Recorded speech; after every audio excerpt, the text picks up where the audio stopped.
अस्सलामुअलैकुम, खुश आमदीद। भली करे आया जी आया नू वशत बखैर रागले। नया दिन के साथ मैं हूँ सैयद फैसल करीम और मैं हूँ महक असलम। नया दिन, नई सुबह, एक नया अज़्म और बहुत सारी नई नई खबरें, नए नए मौज़ूआत और आपके लिए बहुत सारी नेक तमन्नाएं हैं। आप लोगों के लिए बहुत सारी दुआएं हैं कि आप लोगों का दिन बड़ा अच्छा गुजरे, आप लोगों के जो मसले हैं वो बखूबी अच्छे तरीके से हल हो जाए। जब अच्छे की बात करते हैं तो डेली बेसिस पर हम आप लोगों से शेयर करते हैं एक अच्छी बात। वो इसलिए ताकि आप रात को सोने से पहले दिन में 10 मिनट भी अगर आप अपने लिए निकालते हैं, इसको मी टाइम कहते हैं, उस मी टाइम में आप ये सोचें कि सुबह के वक्त महक और फैसल ने जो अपने प्रोग्राम में अच्छी बात की थी यार, वो हमारी ज़िंदगी में कहाँ फिट होती है। तो आज की अच्छी बात यह है कि दिल में बुराई रखने से बेहतर है कि नाराज़गी जाहिर कर दी जाए। यानी अगर आपको किसी से कोई नाराज़गी है, कोई गिला है, कोई शिकवा है, कोई शिकायत है, तो उसे दिल में ना रखे। ये एक जहर बनता जाता है ना, आपके अंदर एक लावा बनता है, फिर जो मज़ीद गुस्से को जन्म देता है। तो आपने ये करना है कि अगर आपको किसी से कोई नाराज़गी है, किसी की कोई बात बुरी लग रही है, तो दिल में रखने के बजाय आप उसका इजहार करते। फैसल आप क्या करते हैं? किसी की बात बुरी लगती है तो आप क्या फ़ौरन कह देते हैं कि भाई आपकी बात मुझे बुरी लग रही है? I wait for the right time. अच्छा, मैं फ़ौरन से कह देती हूँ। मुझे किसी की बात बुरी लगती है तो मैं कहती हूँ कि नहीं प्लीज़ आप देखें, आप जो बात करने का आपका अंदाज़ है, ये जो आपने बात की मैं इसको बिल्कुल पसंद नहीं करी या मैं इससे एग्री नहीं करती हूँ। तो अपना अपना स्टाइल है, लेकिन अगेन वही कि दिल में ज़्यादा अरसे के लिए ना रखें। चलें, शो में क्या कुछ रखा है आज? हाँ, वो बताएं। नवंबर आ चुका है, जाड़ा साथ ला चुका है, बालाई इलाकों में तो बर्फबारी हो चुकी है और उससे ठंड जो है वो बढ़ गई है। कराची में भी गुज़िश्ता रोज़ कहीं हल्की तो कहीं तेज़ बारिश हुई, रात में भी बारिश हुई महक, और बड़ा अच्छा मौसम था। रात में एक ठंडी हवा चल रही थी कराची में। हाँ, अभी भी सुबह भी बड़ी मज़ेदार थी। जब मैं सुबह उठी तो देखा मैंने ठंडी ठंडी से सुबह है, लेकिन ये एहतियाती मौसम है भाई, मौसम सुहाना है। लाहौर और कोयटा में बारिश हुई है, सर्दी बढ़ चुकी है। आज हम अपने प्रोग्राम में इस पर बात करेंगे कि आगे आने वाले दिनों में जो मौसम है वो कैसा रहने वाला है। अच्छा जी, कराची के होनहार नौजवानों का कारनामा, उसका भी आज हम जिक्र करेंगे। बिजली से चलने वाली माहौल दोस्त फार्मूला कार बना ली है, इस पर एक रिपोर्ट है, वो रिपोर्ट आपको दिखाएंगे। अगेन वही बात, हमारा प्लेटफॉर्म है ही इसी तरह के नौजवानों के लिए कि हमारा दिल करता है हम इनको हाईलाइट करें, आपके सामने लेकर आए और आप लोग इनसे सीखें। अच्छा जी, ICC वर्ल्ड T20 जो है वो इख्तिताम की जानिब गामज़न है।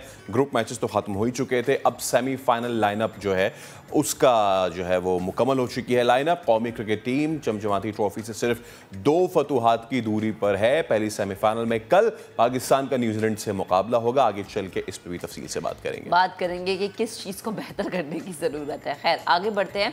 पाकिस्तान में भी मुश्किल ऑपरेशन अब आसान हो गए हैं।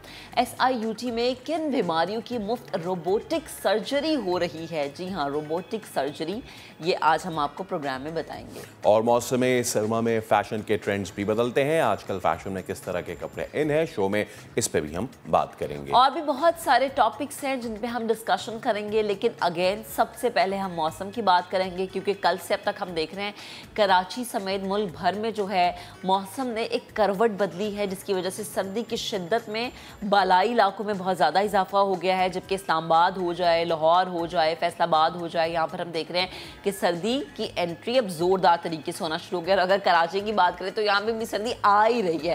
कागान और नारान समेत मान सहरा के बालाई इलाकों में बर्फबारी का सिलसिला वक्फे से जारी है और नारान में 2 इंच से ज़ायद बर्फ पड़ चुकी है। एबटाबाद हो, हवेलियाँ हो, नथिया गली हो और अयूबिया हो, तो यहाँ पर बारिश हुई है। पहाड़ों पर हल्की हल्की बर्फबारी हुई है और कोयटा में ठंडी हवाएं हैं, बारिश है। ऐसे में सैलाब मुतासरीन, उन्हें भी हमें नहीं भूलना चाहिए। उनको मुश्किलात इस वक्त हो रही हैं। लाहौर का मौसम भी सर्द है। कराची में जैसे कि हमने आपको बताया कि ठंडी हवाएं चलना शुरू हो गई हैं। तो कराची, लाहौर और कोयटा से हमारे नुमाइंदों ने हमें ज्वाइन किया है। इनसे हम मौसम की सूरत हाल जानते हैं कि क्या वहाँ पे सिचुएशन है। और कराची में इस वक्त जीनत हमारे साथ मौजूद है, लाहौर से आयशा आता है, कोयटा से नूरुल आरफीन हमारे मौजूद है। कराची का रुख करते हैं। अच्छा, सबसे पहले जी हम कराची का रुख कर लेते हैं और जीनत से बात करते हैं। अस्सलाम वालेकुम जीनत, गुड मॉर्निंग। हम तो जब सुबह ऑफिस आए थे तो बड़ा अच्छा मौसम हमें मिला, रात को भी काफ़ी ठंडा मौसम था। आप मुझे बताएं इस वक्त आप जहाँ मौजूद हैं कैसा मौसम है, आप खुद क्या फील कर रही हैं? आपको लग रहा है कि कराची में सर्दी आ गई है? जी बिल्कुल महक, पहले तो वालेकुम अस्सलाम, गुड मॉर्निंग आपको भी। आज कराची का मौसम खासा औसम है, ठंड ने दस्तक दे दी है और रात गई होने वाली बारिश के साथ जो है वो सुबह भी नज़र आ रहे हैं, खुनकी है, हल्की सी जो है वो हम कह सकते हैं फोग भी है। और अगर बात की जाए रात की, तो रात में बारिश जो हुई है शहर कायद में, उससे मौसम खासा जो है वो तब्दील हुआ है। महकमा मौसमियात ने पेश गोई की थी कि बारिश जो होगी उससे 3 से 4 डिग्री जो है वो टेम्परेचर नीचे जाएगा, और हमने वैसा ही देखा कि रात गए होने वाली बारिश से ख़ासा दर्ज हरारत में कमी वाज़े तौर पर देखी जा सकती है। कल जो बारिश शुरू हुई है उससे बहरिया टाउन में अगर मैं आपको बताऊं तो बहरिया टाउन में जो है वो कल ओले भी गिरे हैं, और साथ साथ जो है वो शहर के मुख्तलिफ इलाकों में बारिश का सिलसिला जारी रहा। आज की अगर महकमा मौसमियात की प्रेडिक्शन के बारे में बताऊँ तो महकमा मौसमियात के मुताबिक आज बारिश का कोई इम्कान नहीं है। शहर कायद के वासियों ने जितनी बारिश इंजॉय करनी थी उन्होंने कर ली है। अलबत्ता मौसम जो है वो ग्रेजुअली उसकी दर्जा हरारत में कमी देखने में आएगी। आज रात एक्सपेक्ट किया जा रहा है कि 19 डिग्री सेल्सियस जो है वो रिकॉर्ड किया जाएगा, जबकि गुज़िश्ता रात 20 डिग्री तक टेम्परेचर गया है। दिन के औकात की बात की जाए तो 31 से 32 डिग्री जो है वो दर्जा हरारत रिकॉर्ड किया जाएगा। ये तो आपने कराची की सिचुएशन बता दी, बारिश तो नहीं आएगी, लेकिन आएगी अब क्या, कोयटा से हवाएं। कोयटा में नूरुल आरफीन को मैं देख रहा हूँ, नूर आपने जैकेट वगैरह पहन ली है, तो वहाँ तो मैं अंदाज़ा लगा सकता हूँ सर्दी कितनी है। कब भेज रहे हैं यहाँ पे अपनी हवाएं आप लोग? जी बिल्कुल, कोयटा में गुज़िश्ता 2 रोज़ से वक्फे से बारिश का सिलसिला जारी है और साथ में ठंडी ठंडी हवाएं चल रही है। मौसम में काफ़ी खुनकी है, ख़ासकर रात और दिन के औकात में मौसम काफ़ी ठंडा हो जाता है। लाजमी सी बात है, जब मौसम सर्द होगा, मौसम बदलेगा तो पहनावे भी तब्दील होंगे। मैंने भी जैकेट पहनी है और कोयटा के जो शहरी हैं उन्होंने भी अपने स्वेटर्स, जैकेट्स और गर्म कपड़े निकाल लिए हैं और घरों में हीटर्स का इस्तेमाल किया जा रहा है। रात के औकात में और जो लिहाफ है उसका इस्तेमाल लाजमी हो गया है।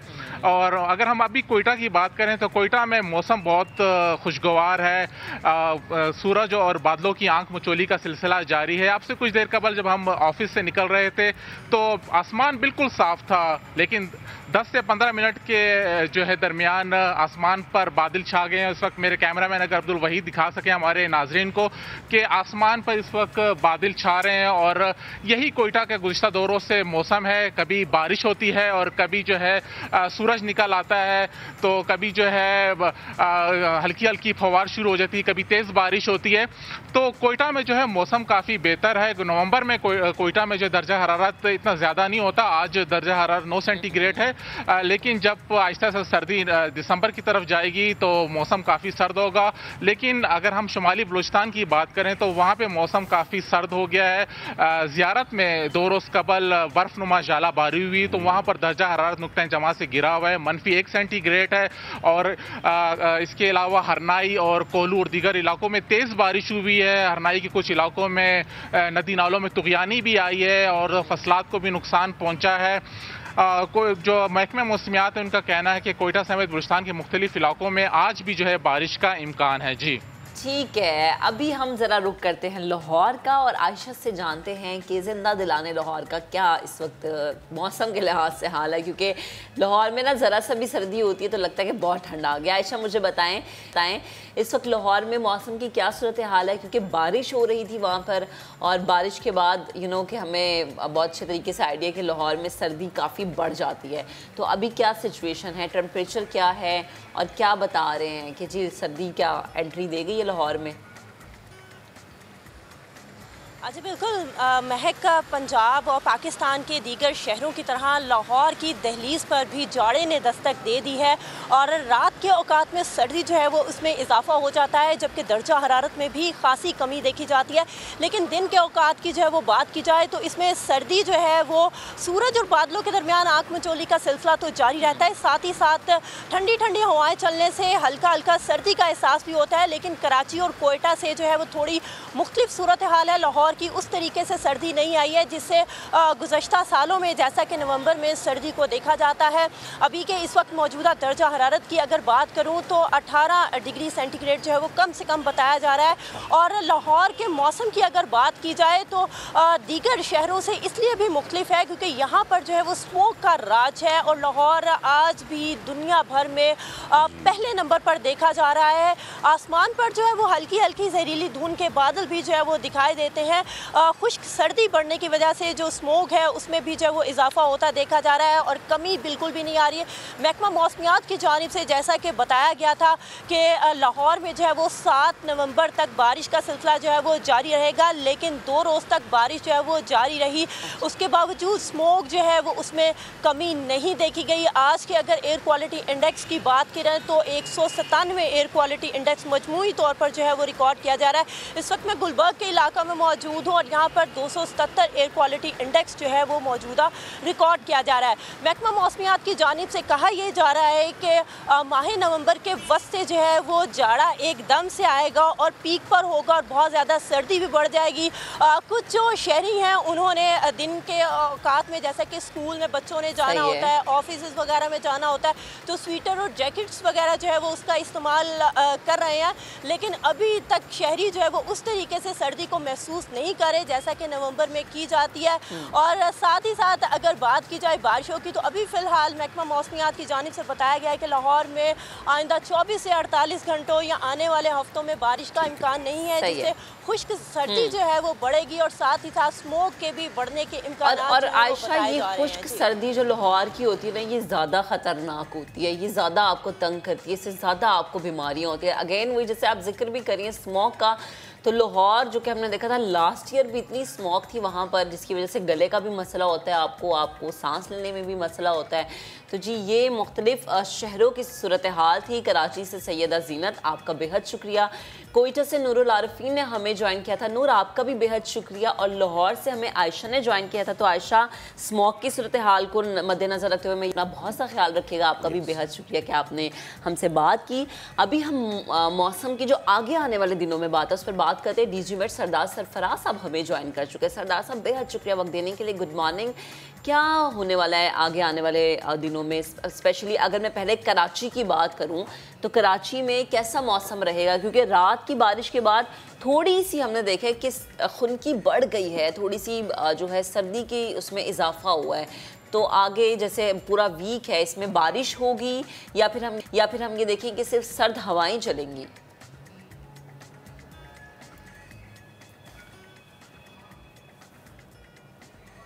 ठीक है सरदार साहब की ऑडियो जो है उसका कोई मसला है, उसको हम रिजॉल्व करने की कोशिश करते हैं। हाँ। बारिश होने से पहले ही खुनकी बढ़ गई थी। अच्छा। रात में जो हल्की हवा थी पिछले कुछ दिनों में ठंडी चली हल्की, वो थोड़ी सी उसमें मजीद इजाफा हुआ उसकी ठंडक में।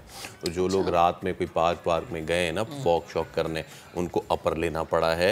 इतना इतना अच्छा, मैं चूंकि रात को इतना बाहर में मतलब नहीं निकलना होता, ये सुबह के वक्त जब हम ऑफिस आते ना फैसल, तो आज मुझे फील हो रहा था कि यार आज ठंड ऑब्वियसली बारिश के बाद तो शॉल जो है ना मैंने कहा यार। अच्छा, और जो हमारे नाज़रीन इस वक्त हमें देख रहे हैं नाश्ता करते हुए ऑफिस तैयार होने के लिए, अगर कोई जा रहा है जी और उसके लिए उस दौरान अगर कोई हमें देख रहा है, तो भाई आपको अगर ये लग रहा है ना ये इंजॉयमेंट वाला मौसम है तो अपने आप को कवर करके निकलें।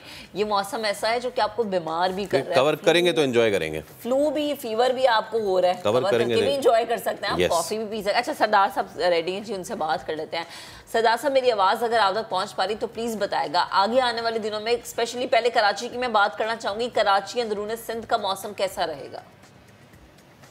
जी बहुत शुक्रिया। देखिए जो कल बारिश का स्पेल हुआ है, कहीं हल्की कहीं दरमियानी और किसी एक आध जगह पे तेज़ बारिश भी हुई है, जैसे गडाप टाउन और बहरिया की तरफ हैवी फॉल हुए हैं वहाँ पर, और ये सिलसिला तकरीबन ख़त्म हो गया है कराची पे से। हो सकता है आज भी आफ्टरनून में कोई हो जाए, कहीं बूंदाबांदी या कहीं थोड़ी सी लाइट रेन हो जाए, लेकिन ज़्यादातर उसका हिस्सा निकल चुका है कराची और सिंध पे से।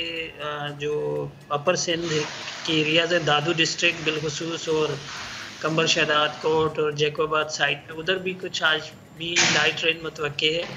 तो दोपहर तक या शाम तक वो सिलसिला वहाँ से भी निकल जाएगा। बलूचिस्तान के कुछ एरियाज़ में अलबत्ता रहेगी हल्की बारिश, ख़ासकर शुमाल मशरकी जो अज़ला है बलूचिस्तान के उन एरियाज़ में। और ऊपर तो नॉर्थ पंजाब हो गया, केपी हो गया, कश्मीर और गिलगित बल्तिस्तान, वहाँ तो ये सिलसिला कल शाम या कल रात तक चलेगा, 9 नवंबर की शाम या रात तक चलेगा। और फिर 10 से ऑनवर्ड जो है सर्दी में थोड़ा सा इजाफा हो जाएगा। ऊपर नॉर्दर्न एरियाज़ में तो काफ़ी ज़्यादा सर्दी बढ़ जाएगी शुमाली इलाकों में, क्योंकि वहाँ बर्फ़बारी भी हो चुकी है पहाड़ों पर। तो कराची में भी आने वाली जो रात है उसके बाद खुनकी बढ़ जाएगी। अब रात का दर्जा हरारत आज तो 20 रहा, लेकिन कल हो सकता है 2 डिग्री इससे गिर जाए, 18 के आसपास आ सकता है। सही। अच्छा सरदार साहब, एक फिनोमिनन हमने गुज़िश्ता रात देखा कि ऑल्दो इतना तेज़ बारिश नहीं हुई, लेकिन बहुत बिजली कड़क रही थी आसमान पे और बड़ा गरज रहा था बादल। तो ये क्या फिनोमिनन था? बारिश तो इतनी हुई नहीं, जो गरजते हैं वो बरसते नहीं वाला मामला हो गया। जी, असल में ये देखें, कोल्ड एयर और वार्म एयर दोनों का जब इंटरेक्शन होता है, यानी इधर समंदर से भी सी ब्रीज भी कल परसों से एक तरह से चल रही थी, तो मॉइस्ट एयर भी थी जो सी ब्रीज की तरफ से आ रही थी कराची के ऊपर बिलखसूस, और उधर से शुमाल से यानी अपर एटमॉस्फेयर में, लोअर एटमॉस्फेयर और अपर एटमॉस्फेयर में आप कह लें, वहाँ से कोल्ड एयर पेनिट्रेट हो रही थी। तो दोनों मुखालिफ एयर मासेस का जब इंटरेक्शन होता है तो फिर ये थंडर वाली वो सही है कैफियत होती है। ठीक है। तो चूंकि सिस्टम में उतनी डेप्थ नहीं थी, उतना स्ट्रांग नहीं था कराची या सिंध की हद तक हम बात करें, तो इसलिए बहुत ज़्यादा हैवी बारिश या तेज़ स्पेल नहीं हुआ उसके साथ। अच्छा सरदार साहब, एक चीज़ मुझे बताइएगा, हमने इस साल अनप्रेसिडेंटेड रेनफॉल देखा पूरे मुल्क में इतने सालों बाद, और उसकी वजह भी आप हमें कई मरतबा बता चुके हैं। क्या हम कोई अनप्रेसिडेंटेड कोल्ड वेव देख सकते हैं इस बार मुल्क में? देखिए, जनरली तो फोरकास्ट आपने देखी होगी 3 महीनों की, नवंबर की अलग और 3 महीनों की जो हमारी वेबसाइट पर भी मौजूद है, उसमें यही कहा गया है कि जो टेम्परेचर्स, रात के टेम्परेचर्स बिलखसूस हैं, वो मामूल से कम रहेंगे पूरे मुल्क में। और ख़ासकर जो जनूबी इलाके हैं मुल्क के, जहाँ पर ऑलरेडी सैलाबी पानी अभी तक कई इलाकों में खड़ा है, सिंध के बिलखसूस कुछ इलाकों में, और इसी तरह से बलूचिस्तान में भी बहुत ज़्यादा फ्लड रहा। तो ये जो इलाके हैं, इन इलाकों में चूँकि बहुत ज़्यादा फ्लडेड कैफियत थी, तो ऑलरेडी ज़मीन में मॉइस्चर इतना ज़्यादा है, तो मामूल से सर्दी कम पड़ेगी। लेकिन कितनी पड़ेगी और किस हद तक कोल्ड वेव इफेक्ट, कितनी सीवियर कोल्ड वेव होगी, ये तो कोई पर्टिकुलर वेव आने से 4-5 दिन, हफ्ता या 10 दिन पहले ही बताया जा सकता है। अभी को कहना कबल अज़ वक्त होगा कि कितनी शिद्दत की सर्दी पड़ेगी, लेकिन मामूल से टेम्परेचर्स कम रहेंगे। अच्छा, सही है। और सरदार साहब, अगर हम पंजाब की बात करें तो पंजाब में क्या सिचुएशन है? क्योंकि वहाँ पर तो ज़ाहिर है बारिश हो रही है, और बारिश के साथ साथ सुना भी है कि बर्फ़बारी भी हुई है, ओले भी पड़े हैं, तो क्या सिचुएशन रहेगी वहाँ पर? जी बिल्कुल, वहाँ तो अच्छी बारिश हुई है। वहाँ तो पिछले 4 नवंबर की रात से स्पेल चला था, जो तो अभी तक चल रहा है। पंजाब के बेशतर इलाकों में हुई है, ख़ासकर लाहौर से ऊपर जो सेंट्रल पंजाब और अपर पंजाब है, वहाँ पर अच्छी तेज़ बारिश हुई है। और इसी तरह से केपी के बेशतर इलाकों में अच्छी बारिश और पहाड़ों पर बर्फ़बारी भी हो चुकी है। और उधर गिलगित बल्तिस्तान और कश्मीर में भी यही इस तरह का मौसम रहा है। तो ये स्पेल वहाँ पर आज का दिन भी है और कल का दिन भी है, यानी अभी 2 दिन हैं। और 9 तारीख की रात से या 10 की सुबह तक खासकर जीबी के इलाके जो हैं गिलगित बल्तिस्तान के, वहाँ पर रहेगी ये स्पेल कंटिन्यू रहेगा इसी तरह से। लेकिन उसकी शिद्दत में ग्रेजुअली कमी आती जाएगी। अलबत्ता उसके बाद फिर कोल्ड एयर आ सकती है, फिर सर्दी बढ़ सकती है। और अगला स्पेल जो है वो 15 नवंबर के आसपास दिखाई दे रहा है शुमाली बलूचिस्तान और फिर उधर केपी और कश्मीर में साइड पे। ठीक है सरदार साहब, बेहद शुक्रिया आप गुफ्तगू। Welcome back. कुछ स्लाइडर स्टोरीज आपके साथ शेयर करते हैं। हमने कितने रिकॉर्ड्स देखे बनते टूटते, है ना, कि कोई कुछ कर रहा है, कोई कुछ कर रहा है। अब सोचें कि 20 साल अमरीकी नौजवान हैं डॉल्टन मायर, उन्होंने एक ख़ास अंदाज में 1 मिनट में 1140 तालियां बजाकर नया रिकॉर्ड कायम किया। सब अब दिखा भी देते हैं ना कि जो उन्होंने तालियां बजाई हैं। फैसल और मैं ये कहती कि वो तालियां नहीं हैं, थरथराती हुई तालियां हमें वो महसूस हो रही हैं। Guinness book of world record ने इसकी तस्दीक दिखाएं ना, दिखा देते जी, चले दिखाएं, उनकी तालियां दिखा दें। You ready? Yep. All right, here we go.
वाह वाह वाह, ज़बरदस्त।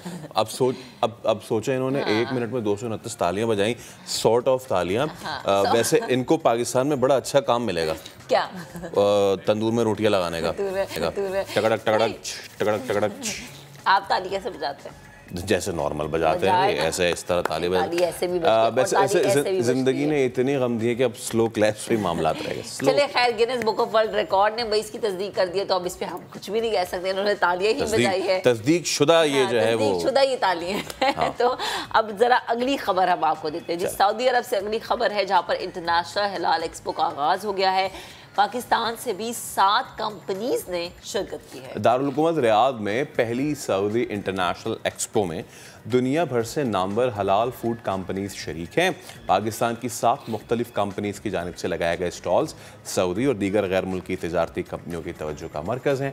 पाकिस्तानी सफारत खाने के minister trade and investment Azhar Ali Dahir ने नुमाइश को खुशाइन करार दिया। उनका कहना था कि पाकिस्तानी हलाल फूड के लिए सऊदी अरब एक बड़ी मार्केट है और मजमूई तौर पर ये $31 बिलियन की मार्केट है, जिसमें पाकिस्तान सऊदी अरब के साथ सालाना 400 मिलियन की तिजारत कर रहा है। चले जी, हमारी कंपनीज के लिए बड़ी अच्छी बात है इस तरह के प्लेटफॉर्म्स मिलना, और इस तरह के प्लेटफॉर्म्स पे जाके पाकिस्तान को दुनिया के सामने और हमारे टेस्ट को, जो कि पूरे दुनिया में बड़े पसंद किए जाते हैं, उसको दुनिया को इंट्रोड्यूस कराना बड़ा ज़बरदस्त काम है जी। अच्छा जी, अब ज़रा वापस कराची आ जाते हैं ना। अब कराची के किसी मसले की मैं बात नहीं कर रही हूँ, बल्कि कराची में एक तरक्की हुई है। एक और जदीद बस सर्विस का आगाज़ होने जा रहा है। 50 जदीद इलेक्ट्रिक बसें कराची पहुँच गई। अब कराची की तारीख में पहली मरतबा ये फुल फ्लैश्ड इलेक्ट्रिक बसेस हैं। अब रूट्स, किराए का तयन ये तो बाद में किया जाएगा, लेकिन अभी इन बसेस में क्या कुछ है और पहले आने वाली बसेस से क्या डिफरेंस है, 7 साबरी ने रिपोर्ट तैयार की, वो आपको दिखाते हैं।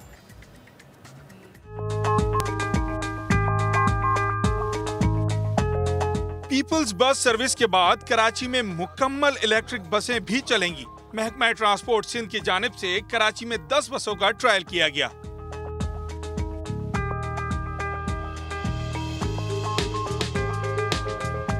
मैं इस वक्त उस बस के अंदर मौजूद हूं और मेरे कैमरामैन मोहम्मद कामरान आपको दिखाएंगे। आप ये देख सकते हैं, ये उस बस का इंटीरियर है। काफी आरामदेह सीटें हैं, कुशन इस पे लगे हुए हैं। हमने आम तौर पर जो बसें देखी हैं पब्लिक ट्रांसपोर्ट की, उसमें प्लास्टिक की सीटें होती हैं, पर यहाँ कुशन रखे हुए, काफी आरामदेह सीट्स हैं और काफी इसमें स्पेस है। सिंध के वजीर ट्रांसपोर्ट शर्जील मेमन ने नई बसों के हवाले से बताया कि इलेक्ट्रिक बसें सोलर के जरिए चार्ज होंगी। जदीद बसों के प्लांट भी कराची में लगवाने के लिए कोशा हैं। इसका किराया बाकी बसों के किराए से कम होगा। इसकी लेंथ बड़ी है बस की, तो हमें इसके रूट का भी अभी हमें करना है फैसला। इन ईवी बसेस का पहला प्लांट पाकिस्तान में वो मैं कराची में इंशाल्लाह लगवाऊंगा। एडमिनिस्ट्रेटर कराची मुर्तजा वाहब का कहना था कि बसों को चलाने के लिए सड़कों का तयन किया जा रहा है, जिसकी मुकम्मल मुरम्मत के बाद बसें चलाई जाएंगी। सड़कों की मरम्मत का एक प्रोसेस स्टार्ट हो गया है और कराची के हर ज़िले के अंदर मेजर जो सड़कें, उनकी रिहैबिलिटेशन इस वक्त जारी और सारी है। टारगेट हमारा ये 31 दिसंबर तक जो शहर के अहम शाहराहें उनको रिहैबिलिटेट कर दिया जाए। इंशाल्लाह पूरी कोशिश होगी कि 31 दिसंबर से पहले जो मेजर रूट्स हैं आपके वो क्लियर हों। माहौल दोस्त बसें जल्द ही कराची की सड़कों पर दौड़ती दिखाई देंगी। कैमरामैन एम कामरान के साथ साबरी समा, कराची।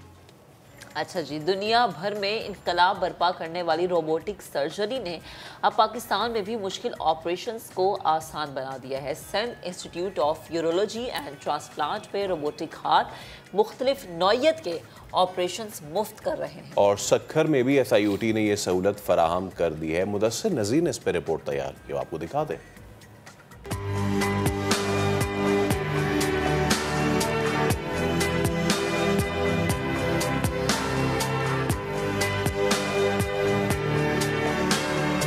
रोबोटिक सर्जरी एक्चुअली में एक बहुत ज़बरदस्त तरीक़ा इलाज है, जिसमें मुख्तलिफ़ किस्म की बीमारियां, चाहे वो सर्जरी जनरल सर्जरी हो, यूरोलॉजी हो, ऑर्थोपेडिक्स हो, कार्डियक हो, ENT हो, गायनी हो, ये सारे वो शोबे हैं जिसमें ये रोबोटिक सर्जरी का बहुत अच्छे से इस्तेमाल हो सकता है।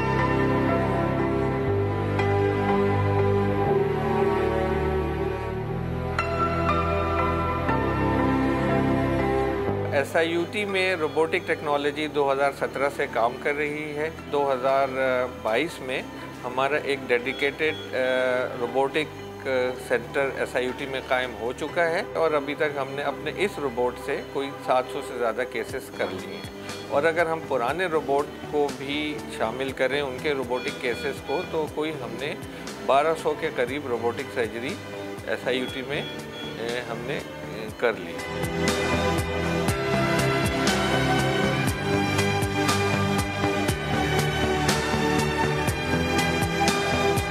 सबसे बेहतरीन एडवांटेज रोबोटिक सर्जरी का ये है कि एक तो इसमें कोई इंसिजन नहीं होता, कोई चीरा नहीं लगता, छोटे छोटे की होल से ऑपरेशन होता है। खून का ज़ाया होना समझ लें कि बहुत ही मामूली खून का ज़ाया होता है। मरीज़ जो होता है, ज़्यादातर मरीज़ दूसरे दिन घर चले जाते हैं। और सबसे इम्पॉर्टेंट जो फाइनेंशियल एस्पेक्ट है वो ये है कि मरीज़ जल्द से जल्द अपनी नौकरी को ज्वाइन कर लेता है।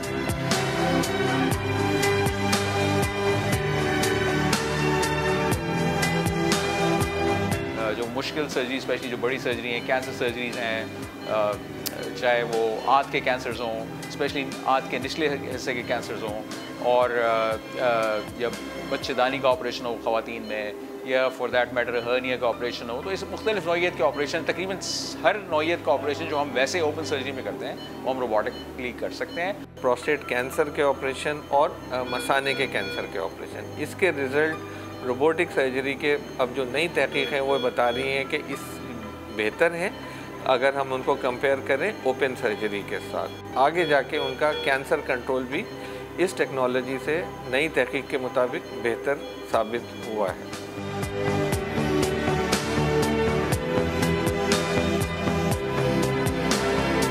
ऑपरेशन की नौइयत में बहुत ज़्यादा फ़र्क नहीं होता। जो एक आम तौर से जो ओपन सर्जरी या लैप्रोस्कोपिक सर्जरी होती है, अंदर का ऑपरेशन की नौइयत वही होती है। सर्जन जो है वो डायरेक्टली पेशेंट के साथ, उसके जो हमारा ऑपरेशन टेबल है उसके साथ नहीं खड़ा होता, बल्कि एक कंसोल होता है, उस पर होता है, और उसके कुछ फासले पर ही, बिल्कुल सामने ही होता है मरीज़, लेकिन ये कुछ फासले पर वो रोबोट के आर्म्स को कंट्रोल कर रहा होता है। इससे फ़ायदा ये होता है कि ये सर्जन के लिए ऑपरेशन के कुछ हिस्सों को आसान बना देता है।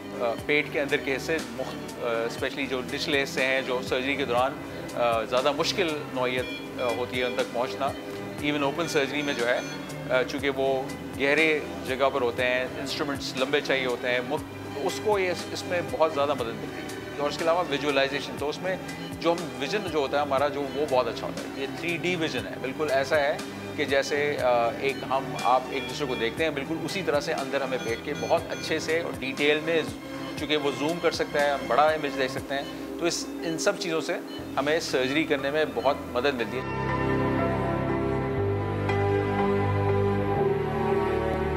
चूँकि ये एक नई टेक्नोलॉजी है पाकिस्तान में, यकीनी तौर पे मरीज़ जो है वो पहले हम मरीज़ों के साथ पूरी एक डिस्कशन करते हैं। मेरे हिसाब से 90% से ज़्यादा वो मरीज़ होते हैं जो कि इस नई टेक्नोलॉजी को अपनाना चाहते हैं। रोबोटिक सर्जरी जैसे जब शुरू में आई थी तो ये बहुत एक्सपेंसिव थी, और अभी भी ये दूसरी मोडेलिटी से एक्सपेंसिव है, लेकिन इसके एक्सपेंसेस को कम करने का बहुत अच्छा और आसान तरीका ये है कि इस पे ज़्यादा से ज़्यादा सर्जरी की जाए और मुख्तलिफ डिपार्टमेंट्स के लोग इस पे सर्जरी करें।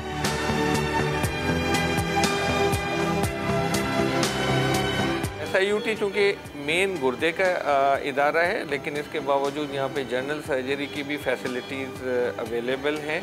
अभी हमारे 2 रोबोट SIUT में काम कर रहे हैं, जिसमें गुर्दों के अलावा गुर्दों की बीमारियाँ हुई, मसाने की बीमारी हुई, गुदूद की बीमारी हुई, वो हम रोबोटिक सर्जरी से इलाज कर रहे हैं। इसके अलावा हमारी जो जनरल सर्जरी की टीम है वो भी इस रोबोटिक सर्जरी का इलाज अपने मरीज़ों को फराहम कर रही है।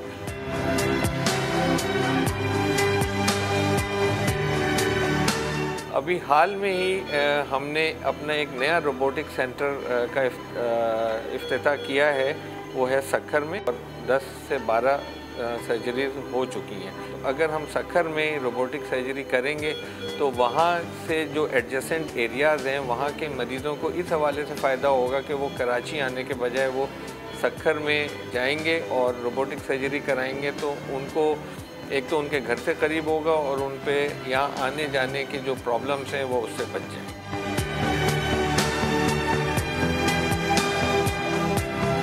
अब हमारे पास कोई 10 से 12 रोबोटिक सर्जन ट्रेंड हैं। हमारा एम ये है कि हम अपनी इस टीम को और आगे बढ़ाएंगे। इंशाअल्लाह ताला हमारा सेंटर जो है वो इंटरनेशनली रिकॉग्नाइज्ड होगा और बाहर के जो पड़ोसी ममालिक के सर्जन्स हैं वो भी अगर यहाँ आना चाहें तो हम उनको भी ट्रेन करें।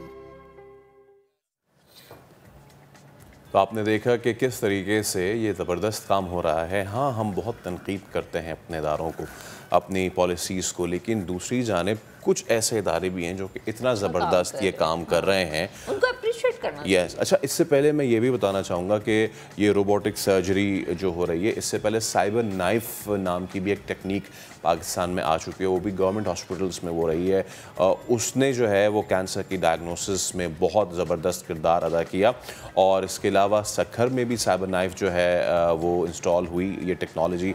और अब हम ये देख रहे हैं कि SIOT में सबसे अच्छी बात जो डॉक्टर साहब ने बताई वो ये कि जब भी सर्जरी का जिक्र आता है तो लोगों के जहन में एक फियर आ जाता है कि सर्जरी का मतलब जो है वो कट्स एंड सारी चीज़ें, लेकिन ये कटलेस सर्जरी रोबोटिक हैंड से इट्स फिनोमिनल। और अब ये देख रहे थे कि अब लाहौर में भी इसका रुझान जो है वो बढ़ता जाएगा और ये बड़ी अच्छी बात है। अगेन वही कि तरक्की याफ्ता ममालिक की दौड़ में अगर आपने खड़े होना है, उनको कम्पीट करना है, उनको बीट करना है तो आपको इस तरह के जो है स्टेप्स लेने पड़ेंगे। वो इसलिए क्योंकि अब पूरी दुनिया में हर काम जो है रोबोट के ज़रिए हो रहा है, तो पाकिस्तान में अगर ये चीज़ आना शुरू हो गई है तो इसको अप्रिशिएट करें।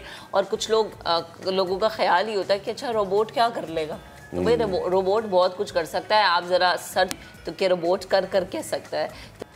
Welcome back. तो अभी जो हम पैकेज जो भी रिपोर्ट आपको दिखाने वाले हैं उससे पहले मेरी फरमाइश है फैसल से ये कि कोई एक शेर जॉन साहब का। ओके, बड़ा अच्छा शेर है। वो ये कि आईना कहता है कहना तो नहीं चाहिए था, आईना कहता है कहना तो नहीं चाहिए था, तू जिंदा है रहना तो नहीं चाहिए था। अच्छा जी, आज उनकी है बरसी। आदाब। 20वीं बरसी के मौके पर आपको रिपोर्ट दिखाते हैं कराची से रेहान अहमद की। उम्र गुजरेगी इम्तिहान में क्या, उम्र गुजरेगी इम्तिहान में क्या, दाग ही देंगे मुझको दान में क्या। कराची आर्ट्स काउंसिल में मुनक्कदा तकरीब में शायर जॉन एलिया को खराज तहसीन पेश किया गया। नौजवान नस्ल की मकबूल शायरा अमरीन हसीब अंबर ने जॉन एलिया के हवाले से अपनी याददाश्तें सुनाई। बतौर खातून हमें पसंद नहीं आई। उन्होंने लिखा है कि मैंने सारी ज़िंदगी हसीन औरतों की तजलील की है, इसलिए कि मुझे लगता है कि जितनी हसीन औरतें होती हैं सब बेज़मीर और लालची होती हैं। ये हमेशा मालदार आदमियों के पीछे लगी रहती हैं और हम जैसे शायरों से कभी इनको मोहब्बत नहीं होती है। सीनियर अदाकार मुनव्वर सईद ने जॉन एलिया की ज़ाती ज़िंदगी के बारे में दिलचस्प गुफ्तगू की। बहुत मुश्किल इंसान थे वो। अच्छा, मेरा उनका साथ जब मैं भी अमरोहा में था, वो भी अमरोहा में थे, जो शादियां होती थी वहाँ उसमें वो ज़रूर दूल्हा या दुल्हन की तरफ से जिधर से भी रिश्ता होता था वो लिखा करते थे सेहरा। मुमताज शायर इफ्तिखार आरिफ ने जॉन एलिया से मंसूब चीजों को महफूज करने का मशवरा दिया। मरहूम शायर जॉन एलिया ने मुतादिद किताबें लिखी जिनकी तादाद निस्फ दर्जन के करीब है। उनकी मशहूर किताबों में सुखन मेरी उदासी है और दरीचा हाय ख्याल के नाम शामिल हैं। दुनिया भर में जहाँ कहीं भी उर्दू समझी और बोली जाती है वहाँ आज अपनी वफात के 20 साल बाद भी जॉन एलिया सबसे मकबूल तरीन शायर हैं। शायद इसीलिए उन्होंने अपनी ज़िंदगी में कहा था, जॉन तुझे रहना ही होगा अपने सब यारों के बीच, यार ही तू यारों का नहीं है, यारों का उस्ताद भी है। कैमरामैन मोहसिन अली के साथ रेहान अहमद, समा, कराची। तो आगे बढ़ते हैं हम। पाकिस्तान में टैलेंट की कोई कमी नहीं है, बस कमी है तो तवज्जो की। कराची की डाउ यूनिवर्सिटी में मुल्क भर के होनहार तलबा ने अपने मुनफरिद प्रोजेक्ट्स पेश किए हैं। तफसीलात सैयदा जीनत की रिपोर्ट में। 40 जामियात और 340 से ज़ायद मुनफरिद प्रोजेक्ट्स। कराची की डाउ यूनिवर्सिटी में तलबा और तालिबात की काबिलियत को जांचने का मेला सज गया। ये एग्जीबिशन है क्या, आइए आपको भी दिखाते हैं।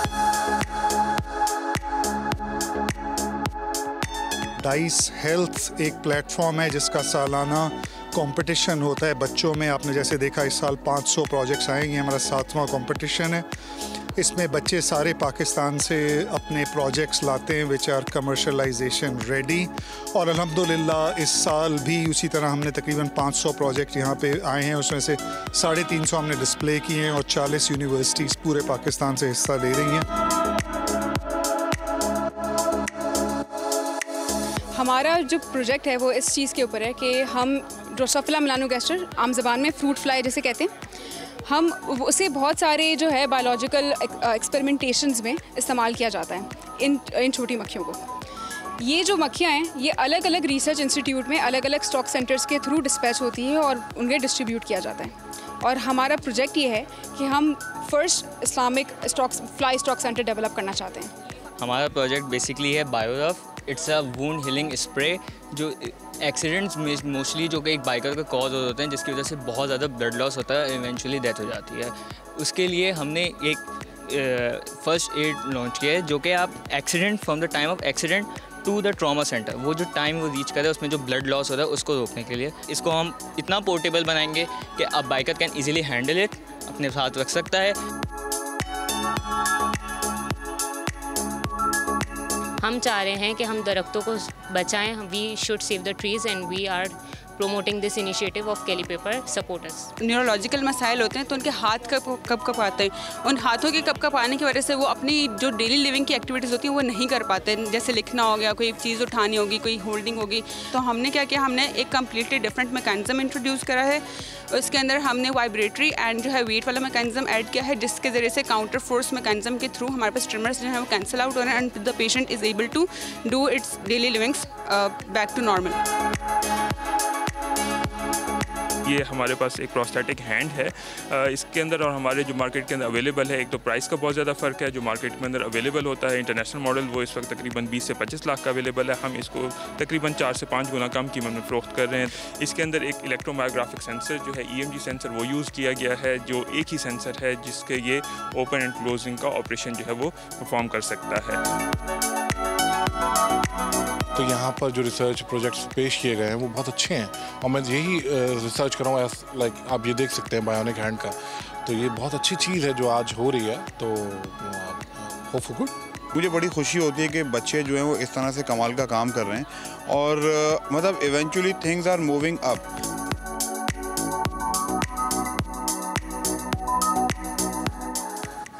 मुख्तलिफ अक़साम के बेहतरीन आइडियाज़ पर मबनी इन प्रोजेक्ट्स पर मुतादिद कंपनीज़ की जानिब से तलबा और तालिबात को खूब पजीराई मिली है। जामियात के इन बच्चों का कहना है कि इस तरह के एग्जीबिशन से उनकी हौसला अफजाई होती है। कैमरामैन इमरान खान के साथ सैयदा ज़ीनत, समा, कराची। जी, तो जैसे हमने आपको बताया था कि टैलेंट की कमी नहीं है और ये वो आप इनको प्रोजेक्ट्स कह लें, फाइनली ये प्रोजेक्ट्स भी ये इनमें बहुत सारे होते हैं। बेसिकली ऑल्दो कि इनमें से बहुत कम जो है वो मटेरियलाइज होते हैं इनके ideas, but the thing is कि एटलीस्ट हम सोच रहे हैं। आपको पता है मैं बहुत अच्छे तरीके से कि हमारा education system it's more than 50 to 60%, ये भी बहुत कम कर रहा हूँ मैं, कि रेक्टिफिकेशन पे सारे मामला जाते हैं। हम वी आर नॉट हमें नहीं बताया जाता कि हम क्रिटिकल थिंकिंग करें, क्रिटिकल एनालिसिस करें। बेसिकली क्रिटिकल तो एक साइड पे, हम थिंकिंग भी करें, हम सोचें भी, क्योंकि हमें ये बताया जाता है कि जो मैंने जो किताब में वही लिखे हैं आप लेकिन अच्छा, प्लीज ऐसा ना। बड़ी अच्छी बात है कि जो हमारे स्टूडेंट्स हैं, जो हमारी नई नस्ल है, जो हमारी नई जनरेशन है, वो कुछ हट के सोच रही है और उसको अप्रिशिएट करना बड़ा ज़रूरी है। क्योंकि ज़रूरी नहीं है कि आप वही सीखें और सिर्फ वही पढ़ें जो आपकी किताब में। बाज़ों का जब आप इंटरव्यूज़ के लिए जाते हैं, जब आप ऑडिशंस के लिए जाते हैं, तो जो किताबें आपने रटी होती हैं, जो पढ़ी होती हैं, वो तो होता ही नहीं है ना। आपका एक्सपीरियंस बोलता है, आपकी सोच, आपकी जो नई सोच है, जो नई थिंकिंग है, वो सामने वाले को बताती है कि आपका क्योंकि अगर आपको इसी बुनियाद पे हायर होना है, बाय द वे हम इस पे आगे चल के कभी एक सेगमेंट भी करेंगे कि आपने हायर किस तरह होना है अच्छी तरीके से और लोग क्या एक्सपेक्ट करके जाते हैं। बिकॉज अगर हायर करने वाले ने आपकी डिग्री देख के, CV देख के ही आपको हायर करना है तो फिर आपको इंटरव्यू पे बुलाने की ज़रूरत नहीं है। तो आपको व्हाट्सएप पे भी आपकी CV देखी जा सकती है, एज इजी एज दैट। बिल्कुल। अच्छा जी, अभी अगली खबर है कराची से ही, जहां हुआ पेट शो का इनकाद, जिसमें चरिंद, परिंद, शेर, कछुए और मुख्तलिफ नस्ल के जानवर एक जगह इकट्ठे हो गए। बताएं, एक जगह सारे जानवर जमा हुए। अच्छा जी, शहरियों ने खूब इंजॉय किया। खिजर आजम की रिपोर्ट आपको दिखाते हैं।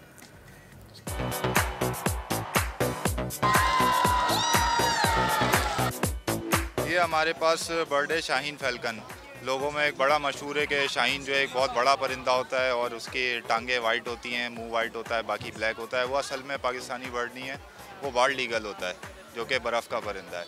अल्लामा इकबाल साहब ने भी जिसके बारे में कहा, ये वो शाहीन ये होता है असल में, वो शाहीन जिसका ये पूरी उम्र का है, अपने से कोई इसका साइज़ बड़ा नहीं होगा, ये इसका फुल साइज़ है। इसकी उड़ान की रफ्तार होती है जब ये शिकार के ऊपर अपना परिंदा हवा में जब ये स्टूप मारता है, मतलब शूट मारता है, तो 320 किलोमीटर पर आवर की स्पीड होती है।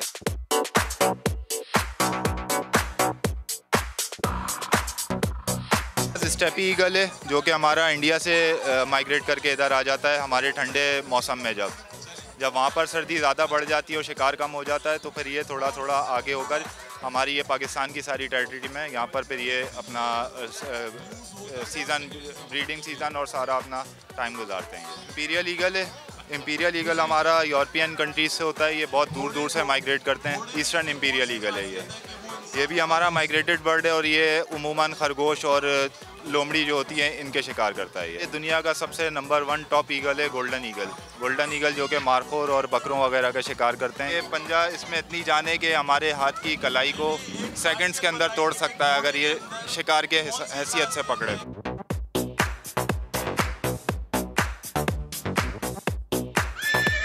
यहाँ पर डिफरेंट वैरायटी ऑफ पेट्स जो हैं वो लाई गई हैं। जहाँ पर डिफरेंट जगहों पे डिफरेंट डॉग्स के पेट शो हुआ करते थे या बर्ड्स के पेट शो हुआ करते थे। यहाँ पर अंडर वन रूफ हर जानवर का पेट शो किया गया है, जिसमें आपको बर्ड्स भी नज़र आएंगे, आपको मंकीज़ भी नज़र आएंगे, आपको लायंस भी नज़र आएंगे, आपको टाइगर्स भी नज़र आएंगे, आपको हिरन भी नज़र आएंगे।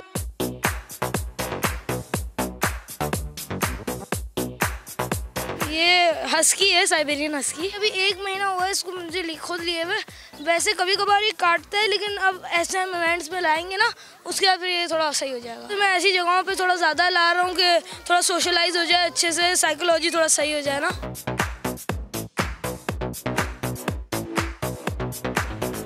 मैंने सारे पैरोट्स देखे, पीकॉक, सारे एनिमल्स, ज़ेब्रा, लॉइन और सारे मंकीज वहाँ पे जो है, बहुत मजा आ रहा है। जब तक इसकी चोट नहीं आती तब तक सही है। Apart from that let's see what happens. Knowledge भी मिल रही है और डर भी लग रहा है। चलें जी, वेलकम बैक जनाब। फैशन की दुनिया में आए रोज़ होता ये है कि नित नए डिज़ाइंस होते हैं कपड़ों के, जो कि हमें परेशान कर देते हैं कि भाई हमने अब क्या पहनना है और क्या वापस उठा के रख देना है, क्या है जिसको डिस्कार्ड कर दिया जाए अपनी वार्डरोब से, और क्या है ऐसा कौन सा नया डिज़ाइन है जिसको अपनी वार्डरोब में इन करें। सो कुछ ट्रेंड्स ऐसे होते हैं जो कि हमेशा चलते रहते हैं, यानी हमारी अम्माओं के दौर से चल रहे हैं और अभी तक वो चल ही रहे हैं। और मुझे लगता है कि कल को जब हमारी बेटियाँ बड़ी हो जाएंगी ना, तो वो भी कहेंगी कि भाई ये जो हमारी अम्मा पहनती है ना, ये अभी तक बहुत ट्रेंडी है। ऐसे में ख़वातीन जानना चाहती हैं कि जो स्पेशली आजकल का फैशन है, और अब हम देख भी रहे हैं कि मौसम बदल रहा है, सर्दियाँ आ रही हैं। सो सर्दियों में होता ये है कि वन शेड आपने पहना हुआ है, उसके ऊपर आप एक शॉल ले लेते हैं, वो भी बड़ा क्लासी लगता है। लेकिन सर्दियों के मौसम के अलावा शादी सीज़न भी है, तो शादी सीज़न में हमने कौन से कपड़े पहनने हैं, क्योंकि कहते ये हैं कि शादियों में ख़वातीन को ठंड नहीं लगती, इसलिए वो हाफ स्लीव स्लीवलेस पहन लेती हैं।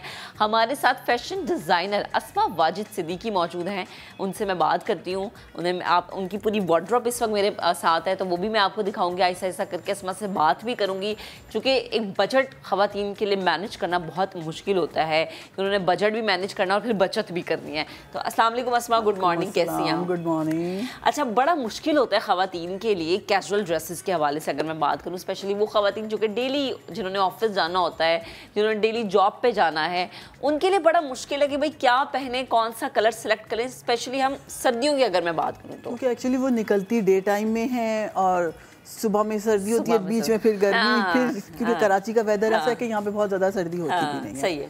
और उसके अलावा अब तो ये इतना अच्छा है कि आपका ये पूरा प्लेन सूट है या एक आपने सिर्फ कुर्ती बनवाए, ट्राउजर्स आपके मैंने ब्लैक ऑफ वाइट बेज ये 3-4 ट्राउजर्स रखे, उस पे आप टॉप चेंज करते हैं और उस पे आप शॉल भी ले लो, बड़ी क्लासी सी लुक आती है आपकी। अच्छा अब तो शॉल का भी ट्रेंड खत्म ही हो गया है, छोटे-छोटे से स्कार्फ इतने अच्छे स्टॉलर्स आ गए हैं बड़े प्यारे-प्यारे से, क्योंकि समटाइम्स ऑफिस में अब बड़ी-बड़ी शॉल्स होती हैं, वो कैरी करना बड़ा मुश्किल हो जाता है। अच्छा अस्मा, ये जो आपकी वार्डरोब है, मुझे सबसे पहले तो अपनी वार्डरोब की खास बात बताएंगे, आपकी वार्डरोब की, क्योंकि हर जाहिर सी बात है हर डिजाइनर की एक अपना एक उसका वो होता है ना, एक सिग्नेचर होते हैं उसकी ड्रेसेस में। तो आपके ड्रेसेस में हम क्या चीज सिग्नेचर देख सकते हैं? देखिए मेरे पास मेन फोकस मेरा जो है वो वर्किंग वुमेन और कैजुअल, आजकल कॉलेज यूनिवर्सिटीज में भी जो है वो यूनिफॉर्म्स नहीं हैं, तो उनको कुर्तीज चाहिए होती हैं। कुर्तीज चाहिए होती हैं, सही है, जो आप इजीली यूनिवर्सिटी में भी पहन ले और ऑफिस में, और फिर अब वो आपके बजट में भी आए, बजट में भी, ये सबसे अच्छी बात है कि भाई हर रोज पहले एक होता था वो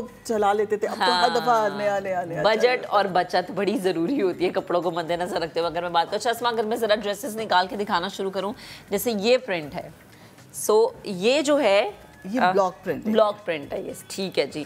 अच्छा ये कुर्ती अगर जैसे मैं खरीदना चाहूँ तो मुझे कितने में मिल जाएगी? ये आपको 2800 की मिल जाएगी, जिसके नीचे आप ब्लैक ट्राउजर भी पहन सकते हैं, बेज भी पहन सकते हैं, कुछ भी कोई भी ट्राउजर आप वेयर कर सकते हैं, जीन्स वगैरह भी पहन सकते हैं। इसकी बैक पे भी मेरी कोशिश ये होती है कि मैं प्रिंट को अवॉइड करूँ, क्योंकि प्रिंट एक आपने पहना है उसी की रेप्लिका और इतने सारे फर्स्ट कॉपी सब कुछ आ जाता है, तो वो कॉमन आ जाता है, किसी को पता नहीं होता उसने 8000 वाला सूट पहना है, उसने 800 वाला पहना।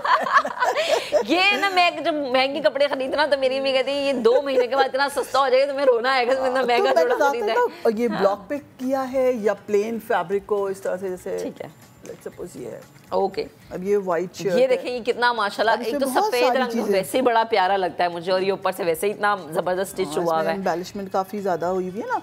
तो अब ये है कि आप आजकल जैसे मिलाद का सीजन है, इसी पे आपने कलरफुल दुपट्टा ओढ़ लिया या शॉल या चुनरी का दुपट्टा इस पे बड़ा सूट करेगा। अच्छा अस्मा मुझे बताएं कि अगर आप सिर्फ व्हाइट शर्ट ले रहे हैं तो उसके नीचे कौन सा ट्राउजर जो है बड़ा अच्छा लगेगा? किस कलर? मैं तो कोशिश करूंगी कि व्हाइट पे व्हाइट ही पहने, क्योंकि वो फिर एक साथ आप कोई भी पहनेंगे तो बहुत कंट्रास्ट हो जाएगा। या फिर आजकल वो व्हाइट बड़ी प्यारी सी शलवारें चलेंगी जिसके पंचों पे बड़ा काम हुआ है ना, मल्टी शेड का काम हुआ है। अच्छा ठीक है। अच्छा अब जैसे कि अगर मैं देखूं ये ड्रेस की इट्स 3 पीस जी, ठीक है, तो ये भी देखिए 1 शेड का, जो सिंगल शेड का सूट होगा ना उसकी एक अलग ही लुक आती है, वो बहुत प्यारा लगता है और माशाल्लाह कलर भी इतना जबरदस्त है।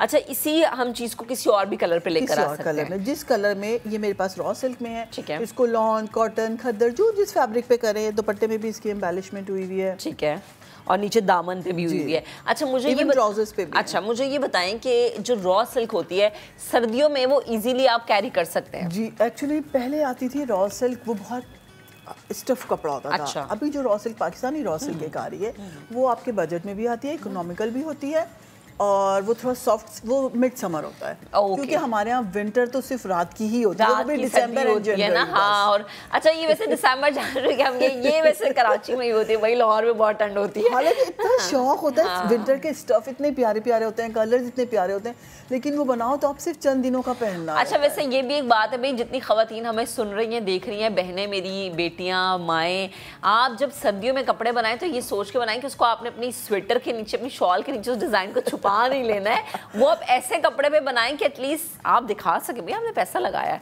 अच्छा ये बताएं, चिकन पे है, ठीक है, ओके।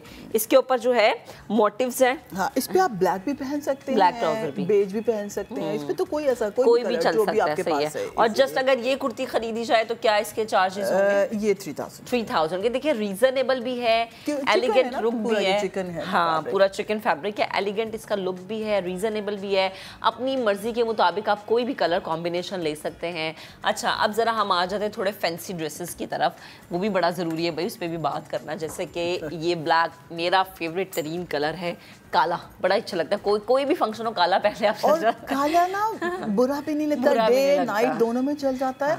और फिर इसके अलावा ये कि अगर आप हैवी हैं, जो हमारे यहाँ की एशियन कंट्रीज, वो आप पतले लगना शुरू हो जाते हैं, पतले लगना शुरू हो जाते हैं। अच्छा मुझे ये बताएं कि लाइक जैसे अगर मैं चाह रही हूँ कि मैं ये बाजुओं पे से काम हटा दूँ और सिर्फ जो है नीचे, ओके आप सिर्फ ये काम करना चाहें ये कर ले, पूरा फुल करना चाहेंगे तो हमने एक सैम्पल के तौर पे बनाया, जो मेक टू ऑर्डर होता है उस हिसाब से हम इसमें चेंजिंग्स करते हैं। अच्छा अस्मा, ये जो कपड़ा है, ये जो फैब्रिक है, ये क्या सर्दियों के सीज़न में मैं शादी के इवेंट पे जा रही हूँ, शाम का फंक्शन है, इजीली पहन सकते हैं? बिल्कुल पहन सकते हैं, क्योंकि इसमें लाइनिंग जो है एक्चुअली मेरे ज़्यादातर US जाता है, वहाँ पे लोग फुल लाइनिंग, हमारे तो होता है ना कि हम लोग फ्यूजन भी पहन लेते हैं, वहाँ जब वो देसी कपड़े पहनते हैं ना तो उसको वो प्योर देसी पहनते हैं, प्योर देसी। तो हम लोग तो यहाँ पे तो स्लीवलेस अंदर लाइनिंग होती है, वहाँ अगर जिसको चाहिए तो लाइनिंग लगवाना हमारे लिए बड़ा मुश्किल हो जाता है, क्योंकि वहाँ टेलरिंग ज़रा सी ऑल्ट्रेशन भी बहुत महंगी पड़ती है। तो हमने इसके नीचे लाइनिंग फुल की हुई है, तो ये आराम से आप इजीली कैरी कर सकते हैं। अच्छा, ये 3 पीस है। अच्छा 3 पीस है। अच्छा जैसे ये जोड़ा है, अब ये तो भाई आप मिलाद में भी पहन जी, ये ज़्यादातर मिलाद में, क्योंकि मेरी अम्मी पहनती है ऐसे कपड़े मिलाद में। ये देखिए दुपट्टे पे भी इसकी ये एम्बेलिशमेंट हुई है, ये खादी नेट पे है। खादी नेट पे है।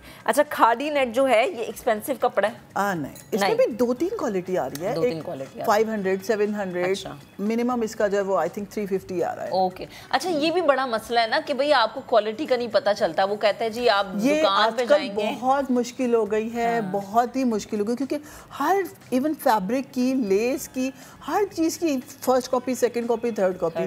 तो अपने साथ जब आप शॉपिंग करने जाए तो किसी ना किसी फैमिली के या फ्रेंड्स के किसी बड़े को लेके जाए। अब जैसे मैं छोटे को भी सब कुछ पता है, जैसी कोई लड़की जाएगी ना खरीदने तो वो कहेगा ये बाजी ये वाली खादी नेट मेरे को भाई दे दो ना, मुझे पता चलेगा पहली कॉपी ना दूसरी कॉपी। अच्छा देखिए ये बड़ा जबरदस्त, इसमें आप ये वाला काम हटा सकते हैं और सिर्फ गले और दामन पे करवा सकते हैं, या फिर आप सिर्फ ये शर्ट पे करवा सकते हैं, बिल्कुल। और बाजू के आगे कुछ करवा लें, अपने बजट के मुताबिक आप किसी भी ड्रेस को किसी भी तरीके से मोल्ड कर सकते हैं। ये ना सोचेंगे भाई मेरा बजट तो है नहीं 4000 का सूट खरीदने वाला, उस 4000 के सूट को आप किसी भी तरीके से बना सकते हैं। अच्छा ये देखें जी, ये अच्छा मुझे बताएं ये किस तरह के फंक्शन पे आप पहन सकते हैं? ये देखिए ये आपका इवनिंग के किसी शादी, क्योंकि अब शादियां पहले होती थी, शादियों गैदरिंग 1000 लोगों की होती थी। अब ये कोविड के बाद ये एक तरह से मैं समझती हूँ अच्छा ही है, बड़ी अच्छी बात है, पैसे बच जाते हैं। हाँ 200-300 लोगों की गैदरिंग्स हो गई हैं, तो उसमें ये कि आप किसी ढोलक पे पहन लें, आप किसी जो है शादी के दरमियान में भी इतने फंक्शंस आ जाते हैं। और बाज़ लोगों के मिलाद भी इतने ग्रैंड होते हैं कि उसमें मिलादों में भी वो शादी वाले कपड़े पहनते हैं। अच्छा ये भी सिल्क है, इट्स रॉ सिल्क ना, हाँ ये भी भाई सिल्क है, और ये भी इसी तरह से है, आप जो है बारात में भी पहन सकते हैं, आप इसको मिलाद में भी पहन सकते हैं, क्योंकि अगेन वही कि जहाँ ग्रैंड मिलाद होते हैं वहाँ पर आप इस तरह के पहन सकते हैं। अच्छा लास्ट ये अस्मा मैं आपसे इस जोड़े के बारे में पूछना चाहूँगी, बड़ा प्यारा ज़बरदस्त सा जोड़ा मुझे लगा, इसका कलर बहुत प्यारा है भाई, आप मतलब किसी पे भी सूट कर सकते हैं। ये ऐसे ना कि ये आपके समर विंटर दोनों में आपका ये एडजस्ट हो जाएगा। समर में भी पहन लें आप, विंटर में महंगे महंगे कपड़े बनाते हैं, फिर हमें ये होता है कि अब ये किस वक्त पहने, सर्दियाँ तो बहुत लिमिटेड टाइम के लिए। तो मैं अपने तमाम देखने वालों से कहूँगी कि जो विंटर के आप अपने क्लोथिंग करें ना, वो ज़्यादातर कोशिश करें कैजुअल पे। ठीक है। अच्छा ये देखें बड़ा ज़रूरी है कि लाइक आप अगर कोई भी जोड़ा बना रहे हैं और महंगा बना रहे हैं ना, तो प्लीज़ ये सोचें कि आप उसको कितनी दफ़ा इस्तेमाल कर सकते हैं, रीयूज़ कितनी दफ़ा कर सकते हैं, ताकि आपके पैसे बच जाए ना, पैसों का अच्छा इस्तेमाल। और क्योंकि देखें अब आजकल सर्दियाँ जो हैं वो बहुत थोड़ी, और उस सर्दियों में किसी के यहाँ शादी 8-10 आ गई, किसी के यहाँ एक ही शादी आई, किसी की आती नहीं है। हम इंतजार करते रहते हैं कि हमारे घर में शादी कब आएगी। चलें अस्मा थैंक यू सो मच, आप हमारे साथ मौजूद थी। और भाई जितनी ख़वातीन जिनको थोड़ा सा मसला हो रहा होगा कपड़े सेलेक्ट करने के हवाले से, कलर सेलेक्शन के हवाले से, बजट को मैनेज करने के हवाले से, उनके मसले किसी हद तक ख़त्म हो गए होंगे। तो भाई अस्मा थैंक यू सो मच, आप हमारे साथ मौजूद थी। फैसल आपने एंजॉय किया? जी बहुत ज़्यादा। और हमारा भाभी के लिए अब आपके लिए आसानी होगी होगी, भाभी के लिए कैसे कपड़े बनाने। Thank you for that. की बात करें वर्ल्ड कप की तो हम करेंगे ही बात, लेकिन उससे पहले कुछ PSL की बात हो जाए। कराची किंग्स और क्वेटा ग्लैडिएटर्स के मुश्किलात में कुछ इजाफा हो रहा है। वो ऐसे कि सराय के मुताबिक कौमी टीम के कप्तान बाबर आजम PSL 8 सीज़न में कराची किंग्स का हिस्सा नहीं बनना चाहते, और फास्ट बॉलर नसीम शाह ने भी क्वेटा ग्लैडिएटर से राहें जुदा करने का किया है फैसला। ये सिचुएशन भी बनी है। तो ये अहम खबर है ना। और ये देखें क्रिकेट के हवाले से बड़ी खबर, और हम देख रहे हैं कि जनाब क्रिकेट में जो तब्दीलियां हैं वो फैसल कभी कभी शायकीन क्रिकेट को डिस्टर्ब करती है। एक और अच्छी चीज़ जो कि हुई है वो ये कि ICC हॉल ऑफ फेम में पाकिस्तान के नाम एक और एजाज़ आया है। Legend Abdul Qadir ICC hall of fame का हिस्सा बन गए हैं।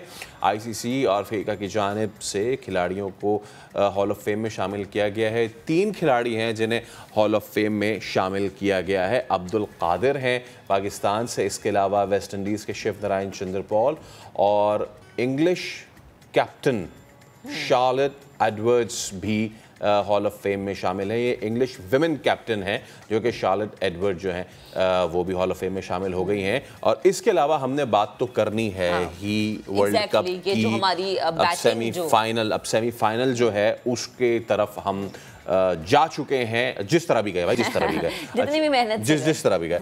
और अब उसमें सिचुएशन ऐसी भी बनी, ये भी मैं आपको बता दूं कि Babar under a lot of pressure. हमने बांग्लादेश के खिलाफ भी खेला, देखा कि किस तरीके से वॉज गोइंग अननेचुरल।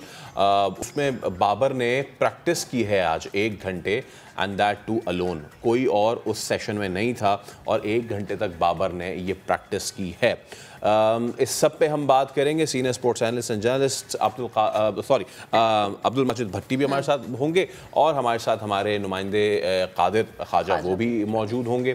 तो भट्टी साहब अस्सलाम वालेकुम, कादिर आपको भी बहुत बहुत अस्सलाम वालेकुम। भट्टी साहब, मैं स्टार्ट यहीं से करता हूँ। बाबर की प्रैक्टिस अब अकेले कर रहे हैं, इनको बॉलिंग कराई जा रही है। अब हम सेमीफाइनल में बाबर को किस मोड में देख सकते हैं? बहुत से लोग ये कह रहे हैं कि जी न्यूजीलैंड जो है वही बाबर को फॉर्म में ला सकती है और ट्रेंट बोल्ट ही वो बॉलर होंगे जिस पे बाबर अपनी फॉर्म वापस लाएंगे। Your thoughts? जी वालेकुम अस्सलाम फैसल और महक, आपको गुड मॉर्निंग। सुबह खैर, गुड मॉर्निंग। देखें, हमने एक तो पिछले 2 दिन से जब से हम सेमीफाइनल में पहुंचे हैं, अनफॉर्चुनेटली या फॉर्चुनेटली हमारे बहुत सारे लोग कहते हैं जी अब हमने ट्रॉफी उठा ली है और अब 13 तारीख को पाकिस्तान की टीम ही मेलबर्न में ट्रॉफी लेकर आएगी। अल्लाह करे कि ऐसा हो, लेकिन खेल है। देखिए, हमें मेंटली प्रिपेयर होना चाहिए। दूसरी टीमें भी तैयारी के साथ आ रही हैं, लेकिन यस, जो आपने बात की बाबर आजम की, 5 मैचों में 39 रन, बिल्कुल पाकिस्तान के कप्तान प्रेशर में नजर आ रहे हैं। यही वजह है कि आज पूरी टीम को सकलैन मुश्ताक ने रिलैक्स करने के लिए होटल में रहने के लिए कहा, लेकिन बाबर आजम ने अच्छा किया कि वो ग्राउंड में गए। लेकिन अब एक छोटा सा मशवरा, उम्र में मुझसे छोटे हैं, प्लेयर तो खैर बहुत बड़े हैं, सुपरस्टार हैं। मशवरा ये है कि 92 वर्ल्ड कप में जब पाकिस्तान की बैटिंग स्ट्रगल कर रही थी, इमरान खान जो नॉर्मली 5वें-6ठे नंबर पे खेलते थे, वो खुद सेमीफाइनल और फाइनल में 1 डाउन पर आए और देखें वो वर्ल्ड कप जितवाने में इमरान की बैटिंग ने मेन रोल प्ले किया। न्यूजीलैंड की इस करंट टीम को देख लें, मार्टिन गुप्टल उनके सीनियर मोस्ट बैट्समैन है और बड़ी उनकी सर्विसेज हैं, लेकिन फिन एलन जो उनके बड़े जबरदस्त ओपनर हैं वो परफॉर्मेंस दे रहे हैं, तो मार्टिन गुप्टल को न्यूजीलैंड ने बाहर बिठाया हुआ है। तो मेरा मशवरा बाबर को ये है कि आप भी थोड़ा सा रिलैक्स हो जाएं, आप बड़े प्लेयर हैं। अगर पाकिस्तान ये वर्ल्ड कप जीतेगा तो इंशाल्लाह बाबर उसमें परफॉर्म करेंगे, लेकिन Babar out of the box थोड़ा सा सोचें, खुद नीचे आ जाएं, हारिस को ओपन करवा लें। देखें, बड़े बड़े पाकिस्तान के प्लेयर्स यही बाबर को मशवरा दे रहे हैं कि वो थोड़ा सा अपनी थिंकिंग में तब्दीली लाएं, खुद बड़े दिल का मुजाहरा करें, खुद तीसरे नंबर पर आ जाएं। देखिए, दुनिया खत्म नहीं हो जाती। अगर हारिस यंग प्लेयर है, इस वक्त फॉर्म में है, 2 मैचों में उसने परफॉर्मेंस दी हुई है, तो मेरे ख्याल में बाबर अगर ऐसा कर लें, या बाबर अगर ओपन ही करना चाहते हैं तो रिजवान को वो कहें भाई आप 1 डाउन पर आए। लेकिन मेरे ख्याल में ये जो दोनों एक तरह के ओपनर्स पाकिस्तान की तरफ से इनिंग्स ओपन कर रहे हैं T20 फॉर्मेट में, इसमें थोड़ी सी अब तब्दीली लाने की जरूरत है। ठीक है भट्टी साहब, अब जरा अब्दुल कादिर ख्वाजा की तरफ जाते हैं। अच्छा अब्दुल कादिर, आप मुझे बताएं कि कल मैच है, आज रेस्ट का तो बनता ही नहीं ना, आज तो बनती है प्रैक्टिस है। आपने कल आराम कर तो लिया, मजीद कितना आराम आपको चाहिए? अकेले बाबर हमें नजर आ रहा है, बाकी टीम क्या करना चाह रही है? मतलब फिर अगेन किसी मिरेकल का हम वेट करें कि कोई अल्लाह की रहमत हो जाए और हम मैच जीत जाए? देखिए महक, ये मुझे भी समझ नहीं लगी कि पाकिस्तान टीम जो है वो आज आराम क्यों कर रही है। ये बजरिया बस तो आए नहीं है, ये गाड़ी के थ्रू तो आए नहीं है, ये बाय एयर आए हैं और 1 से 1 घंटा 55 मिनट की जो है वो आपकी फ्लाइट होती है, तो इस पे कोई थकावट भी नहीं होती है। साथ साथ इन्होंने कल मैच भी नहीं खेला था, कल भी इन्होंने आराम किया। आज जो है वो इनको थोड़ा सा प्रैक्टिस सेशन में हिस्सा लेना चाहिए था। बाबर आजम को हम अप्रिशिएट जरूर करना चाहेंगे इस मौके पर कि बाबर आजम ने बिल्कुल कोताही नहीं की और खुद आए थे प्रैक्टिस करने के लिए और उनके साथ थ्रो डाउन की प्रैक्टिस करवा रहे थे। उनको शॉर्ट पिच की भी प्रैक्टिस करवाएगी हमने जो देखा, लेकिन बाकी प्लेयर्स जो हैं उनको आराम देना बनता नहीं था टीम मैनेजमेंट की जानिब से। कप्तान को भी चाहिए था कि तमाम प्लेयर्स को उधर बुलाते और जो प्लेयर स्ट्रगल कर रहे थे, जो बॉलर्स की कोताहियां थी, प्रैक्टिस करते थे। न्यूजीलैंड के टीम प्लेयर्स के सिडनी क्रिकेट ग्राउंड में वो पिच का मुआयना कर रहे थे, वहां पर प्रैक्टिस सेशन हुई। न्यूजीलैंड क्रिकेट टीम कायदा तौर पर वहां पर पहुंची और सिडनी में उन्होंने ऐसी प्रैक्टिस भी की है। तमाम तरीके से उन्होंने जायजा लिया ग्राउंड का भी, और उसके साथ साथ जो पिच का मुआयना है खास तौर पर, वो बहुत जरूरी होता है मैच से पहले। आप बिल्कुल बिल्कुल बिल्कुल आप तमाम चीजों पर जो है वो अबूर हासिल कर लेते हैं मैच से पहले, और आपके एडवांटेज में जाती हैं। पाकिस्तान टीम को डिसएडवांटेज आज जरूर ये हुआ कि पाकिस्तान टीम प्रैक्टिस करने के लिए मुकम्मल स्क्वाड नहीं आया। सिर्फ कप्तान जो है वो जिसको लगन थी कप्तान को, और कप्तान परफॉर्मेंस नहीं दे रहे, लेकिन वो अपनी खामियों पर काबू पाने के लिए पूरी टीम को छोड़कर यहाँ पर इस वक्त आए। कादर, ये इससे पहले भी, अब आई डोंट नो कि ये ऑप्शनल ट्रेनिंग सेशन का कोई सिनारियो बना है, क्योंकि इससे पहले इंडियन टीम ने भी ऐसा किया था, जिस पे सुनील गावस्कर ने काफ़ी बैशिंग की थी कि भाई ऑप्शनल ट्रेनिंग सेशन क्या होता है। अगर तो वो ये चीज़ है, पाकिस्तान ने भी अगर इसी को ऑप्ट किया है तो आई डोंट नो। अच्छा, मैं इस पे भी अब मुझे बताइएगा आप, इसके साथ साथ थोड़ा सा मैं चाह रहा था कि ये जो एक डेवलपमेंट हुई है PSL के हवाले से, Babar Karachi dolphins, sorry Karachi kings के लिए, हम sorry, Karachi dolphins is a team हमारी बहुत पुरानी, हमारी बहुत अच्छी। जिस वक्त T20 शुरू हुआ था तो कराची डॉल्फिन्स मेरे जहन में रह गया, वो मेरे जहन में रह गया कराची डॉल्फिन्स। तो कादिर, ये जो कराची किंग्स के लिए क्यों नहीं बाबर ऑप्ट करना चाह रहे, इसके पीछे क्या छुपी हुई है खबर, जरा बताइए। देखिए, इससे पिछले साल भी ये वाली खबरें गर्दिश कर रही थी, लेकिन कराची किंग्स की जो मैनेजमेंट थी इस मरतबा जो थी वो खबर ये है जो हमें ज़राए ने बताई है कि बाबर आजम विलिंग नहीं है कराची किंग्स के साथ कंटिन्यू करने के लिए, क्योंकि उनकी मैनेजमेंट का बिहेवियर जो हमें पता लगा वो नहीं अच्छा था। फिर उसके बाद इमाद वसीम जो बाबर आजम के काफ़ी क्लोज से दोस्त माने जाते थे, उनके साथ भी थोड़ी सी उनकी आजकल अनबन है, और इस वजह से बाबर आजम नहीं चाहते कि कराची किंग्स के साथ कंटिन्यू किया जाए। लेकिन जो प्लेयर टू राइट मैच जो होता है उनके पास कार्ड का, प्लेयर टू राइट कार्ड है, वो उस वजह से बाबर आजम को हो सकता है कराची किंग्स बाहर कहीं ना जाने दें, और उनके पास एक जो है वो राइट टू मैच कार्ड जो है। सॉरी कादिर, मैं आपको थोड़ा सा यहाँ पे इंटरप्ट कर रहा हूँ, लेकिन ये आपने जो इमाद का भी नाम लिया, इसमें भी थोड़े से नोक-झोंक हुई, लेकिन क्या एक और वजह वसीम अकरम तो नहीं बन रहे? क्योंकि उन्होंने अभी हालिया दिनों में बाबर पे काफ़ी क्रिटिसाइज किया है अपने टेलीविजन प्रोग्राम में बैठ के। Is he one of the reasons as well? देखिए, वसीम अकरम जो है उनका जब आपने बिहेवियर पहले भी देखा था तो वो काफी गुस्से में दिखाई दे रहे थे, और बाबर आजम के साथ उनका बिहेवियर जो था वो ऑन स्क्रीन भी काफी गुस्से वाला दिखाई दे रहा था। इस मरतबा भी जब उन्होंने निजी चैनल पे, एक स्पोर्ट्स चैनल पर जो गुफ्तगू की है, वो थोड़ी सी क्रिटिसाइज किया है बाबर को, रिजवान को, उनकी ओपनिंग जोड़ी को, उनकी कप्तानी को भी थोड़ा सा, तो ये फैक्टर है। आप ये देखें कि बाबर आजम जो है वो पाकिस्तान टीम के कप्तान हैं, और उनको कोई फ्रेंचाइज जो है वो हाथों हाथ पिक करेगी।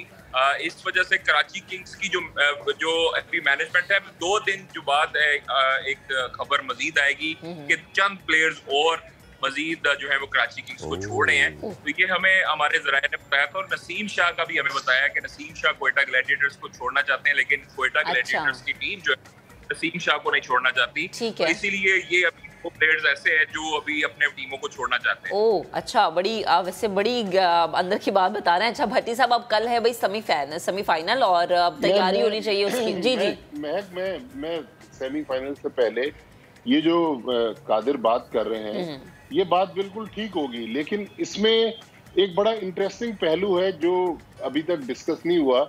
मैंने कहा कि चलते चलते आपसे भी शेयर कर दूं।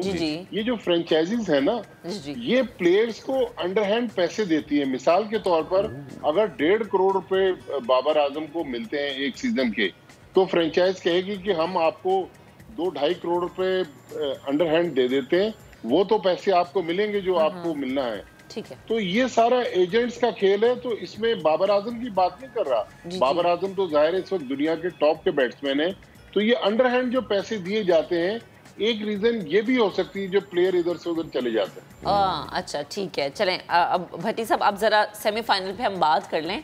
हम देखते हैं हमारा मिडिल ऑर्डर ऊपर नीचे होता है, तो हमारी ओपनिंग जोड़ी क्यों ऊपर नीचे नहीं हो सकती, आगे पीछे क्यों नहीं हो सकती, या तब्दील क्यों नहीं हो सकती?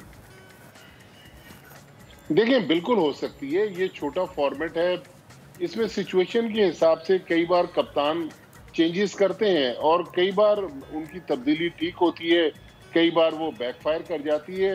लेकिन मेरा ख्याल में बिल्कुल ओपनिंग जोड़ी चेंज हो सकती है। मेरा ख्याल में बाबर आजम और सकलैन मुश्ताक को या हमारे जो दीगर कोचेज हैं जिसमें मैथ्यू हेडन भी हैं, मोहम्मद यूसुफ भी हैं, इनको चाहिए कि बाबर आजम के साथ बैठकर एक ब्रेन स्टॉर्मिंग सेशन करें और उनको रिलैक्स करने की कोशिश करें कि एक तो आप ये जो 39 रन आपने 5 मैचेस में बनाए हैं इनको अपने ऊपर सवार ना करें। लेकिन बाबर आजम अगर नीचे आ जाए, चले बाबर नहीं आना चाहते, रिजवान नीचे आ जाए, हारिस को ऊपर लेके जाएं। लेकिन देखिए न्यूजीलैंड की टीम इतनी हल्की टीम नहीं है जितनी हमने उनको पिछले 2 दिन में कहा है कि जी हम न्यूजीलैंड को आसानी से मार देंगे। पाकिस्तान रिसेंट पास्ट में आप देखें जो अभी ट्रायंगुलर सीरीज हुई है, हमने बिल्कुल 3 में से 2 मैचेस जीते हैं। लेकिन अब नया दिन होगा, नया मैच होगा और ये नई बड़ा मैच न्यूजीलैंड होगा। लेकिन भट्टी साहब जो ये बिल्कुल पाकिस्तान को फैसल एडवांटेज है कि सिडनी क्रिकेट ग्राउंड जो है वो पाकिस्तानी प्लेयर्स को सूट करता है। ये मेरा ख्याल में पाकिस्तान का सबसे बड़ा प्लस पॉइंट है। वक्त की कमी है, लेकिन कल हमारे पास वक्त ही वक्त होगा, तो कल हम इस पर मजीद भी बात करेंगे बिकॉज हमारा द बिग सेमीफाइनल। बहुत शुक्रिया भट्टी साहब और कादिर ख्वाजा हमारे साथ मौजूद थे। तो कल अब आपसे मुलाकात होगी, रखिए अपना ख्याल और टीम को रखिए अपनी दुआओं में। हमें भी दुआओं में याद रखिएगा। अल्लाह हाफिज।